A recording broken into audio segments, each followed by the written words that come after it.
আসসালামু আলাইকুম। Hello viewers. Shakil Mahmud অ্যানালাইসিসের নতুন একটি এপিসোডে আপনাদেরকে স্বাগত জানাচ্ছি। আজকে মূলত আমরা ইরানের একটি অভ্যন্তরীণ রাজনীতি নিয়ে আমরা একটু আলোচনা করতে চাই। যে ইরানে আ আ খামেনির মৃত্যুর পর আসলে এখন ইরানে কি ঘটছে এবং এই পরিস্থিতি নিয়ে আমরা একটু ইন-ডেপথ অ্যানালাইসিস করব আজকের এপিসোডে। তো ২০২৬ সালের মার্চে সর্বোচ্চ নেতা আয়াতুল্লাহ আলী খামেনি নিহত হবার মাধ্যমে ইরানের রাজনৈতিক ইতিহাসে এক অনিশ্চিত পথে কিন্তু যাত্রা করেছে এবং রাষ্ট্রীয় ঘোষণায় তাকে শহীদ হিসেবে অভিহিত করা হয়েছে। আর বাস্তবে তার মৃত্যু ক্ষমতার ভারসাম্যকে কিন্তু পাল্টে দিয়েছে। দীর্ঘ ৩ দশকের বেশি সময় ধরে তিনি শুধু রাষ্ট্রপ্রধানই ছিলেন না, বরং ইসলামিক রিপাবলিকের কাঠামো, ক্ষমতার কেন্দ্র এবং কৌশলগত দিক নির্দেশনার মূল স্থপতি ছিলেন কিন্তু আয়াতুল্লাহ আলী খামেনি। তার মৃত্যুর পর দ্রুততার সাথে তার ছেলে মোস্তফা খামেনিকে উত্তরসূরি ঘোষণা করা হয়েছে। কিন্তু একটা প্রশ্ন থেকে যায়, আসলে কিন্তু মোস্তফা খামেনি কি এই পদে বসতে চেয়েছিলেন?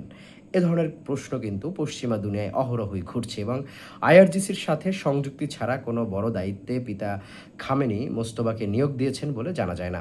এমনকি তিনি রাহবার হওয়ার জন্য নিজের ব্যক্তিগত যে প্রস্তাব বা বিবেচনার তালিকা রেখেছিলেন, তাতেও যতদূর জানা যায় মোস্তফার নাম ছিল না। তাহলে কিভাবে তিনি এই রাহবারের তালিকায় আসলেন? রাহবারের দায়িত্বে উত্তরাধিকার সূত্রে কেউ অভিষিক্ত হওয়ার বিষয়ে আলী খামেনের নীতিগত এক ধরনের বিরোধিতা কিন্তু ছিল। কিন্তু ইসরায়েল যুক্তরাষ্ট্র যৌথ হামলায় আলী খামেনিকে স্ত্রী, মেয়ে, জামাতা, নাতি-নাতনি এবং শীর্ষ সামরিক নেতাসহ যেভাবে শহীদ করা হয়েছে, যে যুদ্ধ বাস্তবতায় মোস্তফা খামেনির বিষয় সামনে চলে এসেছে। যদিও বাস্তবতা হলো এটি ক্ষমতার শূন্যতা পুরোপুরি পূরণ করতে পারবে বলে মনে হয় না। কারণ খামেনির ব্যক্তিগত প্রভাব এবং ভারসাম্য রক্ষার সক্ষমতা তার উত্তরসূরির মধ্যে কতটা আছে তা নিয়ে সংশয় রয়েছে। ফলে এখন প্রশ্ন দাঁড়িয়েছে, কে নিয়ন্ত্রণ করবে ইরানের ভবিষ্যৎ? বর্তমান যুদ্ধ পরিস্থিতিতে সবচেয়ে শক্তিশালী অবস্থানে রয়েছে ইসলামী বিপ্লবী রক্ষী বাহিনী আইআরজিসি, বা আমরা যাকে রেভলিউশনারি গার্ড বলি। সামরিক শক্তি, অর্থনৈতিক প্রভাব এবং রাজনৈতিক নেটওয়ার্ক সব মিলিয়ে তারা এখন ইরানের ক্ষমতার কেন্দ্রবিন্দুতে। খামেনির আমলে এই বাহিনী রাষ্ট্রের ভিতরে প্রভাবশালী হিসেবেই কিন্তু গড়ে উঠেছিল। তাদের নেতৃত্ব মূলত কট্টরপন্থী, যারা যুক্তরাষ্ট্র ইসরায়েল বিরোধী সংঘাতকে রাষ্ট্রনীতির অবিচ্ছেদ্য অংশ হিসেবেই দেখেন। পশ্চিমারা মনে করে যদি আইআরজিসি সম্পূর্ণ নিয়ন্ত্রণ প্রতিষ্ঠা করে, তাহলে ইরান একটি সামরিক নিয়ন্ত্রিত কর্তৃত্ববাদী রাষ্ট্রে পরিণত হতে পারে, যেখানে ধর্মীয় নেতৃত্ব থাকবে কিন্তু প্রকৃত ক্ষমতায় থাকবে সামরিক বাহিনীর হাতে। এর অর্থ হলো আঞ্চলিক সংঘাত, পারমাণবিক উত্তেজনা এবং অভ্যন্তরীণ দমন-পীড়ন অব্যাহত থাকবে। তবে এই ভবিষ্যৎ অনিবার্য বলে মনে হয় না। ইরানের ভেতরে এখনও একটি শক্তিশালী সংস্কারপন্থী ও বাস্তববাদী গোষ্ঠী রয়েছে।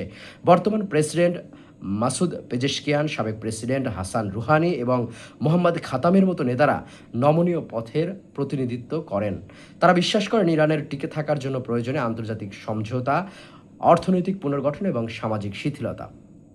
তাদের প্রধান দুর্বলতা হলো সামরিক শক্তির অভাব এবং জনগণের আস্থাহীনতা। এবং মার্কিন ইসরায়েলি হামলায় আইআরজিসির অনেক শীর্ষ নেতাও নিহত হয়েছে, যা ক্ষমতার ভারসাম্যে নতুন এক অবস্থার সৃষ্টি করেছে। পশ্চিমা গণমাধ্যম এবং পশ্চিমা যারা ইন্টেলেকচুয়াল রয়েছেন, তারা কিন্তু এই প্রেক্ষাপটকে সবচেয়ে গুরুত্বপূর্ণ ফ্যাক্টর হতে পারে মনে করছেন, যে সাধারণ যে জনগণ তারা গুরুত্বপূর্ণ ফ্যাক্টর হয়ে উঠতে পারেন। তরুণ প্রজন্ম, শ্রমিক গোষ্ঠী এবং বাজার ভিত্তিক যে ব্যবসায়ী শ্রেণী, যারা দীর্ঘদিন ধরে অর্থনৈতিক সংকট এবং রাজনৈতিক দমনের শিকার, তারা যদি সংগঠিত হতে পারে, তাহলে রাষ্ট্রের ভিতরে বড় ধরনের পরিবর্তন কিন্তু ইরানে চলে আসতে পারে। অতীতের বিক্ষোভগুলো ব্যর্থ হলেও বর্তমান পরিস্থিতি কিন্তু ভিন্ন, কারণ শাসন ব্যবস্থার ভিতরেই কিন্তু এখন এক ধরনের বিভাজন তৈরি হয়ে গেছে।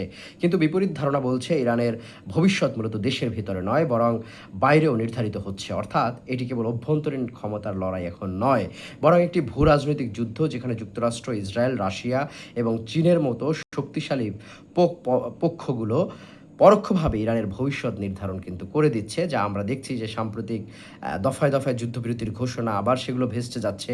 এমনকি পাকিস্তান, তুরস্ক, সৌদি আরব এবং মিশর নিয়েও একটি শক্তিশালী মুসলিম অক্ষ তৈরি হচ্ছে, যারা এখনও ইসরায়েলের এই যুদ্ধকে ভ্রাতৃঘাতী যুদ্ধ হওয়াকে ঠেকিয়ে দিয়েছে।